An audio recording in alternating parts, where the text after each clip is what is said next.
Miestna akčná skupina Vršatec hľadá stálych členov do výberovej komisie pre rok 2013 na základe dohody o vykonaní práce. Úlohou výberovej komisie je výber a hodnotenie projektov. Práca je finančne ohodnotená.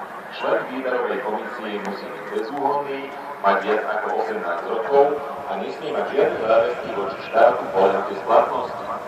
Ďalšou podmienkou je aktívny záujem o rozvoj vidieka, chuť a ochota spolupracovať. Vítané sú skúsenosti z oblasti regionálneho rozvoja. Viac informácií a prihlášku nájdete na web stránke www.mamvršatec.sk. Vyplnené prihlášky môžete posielať poštou, elektronicky alebo odovzdať na mestskom úrade. Termín na zasielanie prihlášok je do 11. januára 2013. Tešíme sa na úspešnú spoluprácu. Riaditeľka súkromnej základnej školy v Novej Dubnici oznamuje rodičom,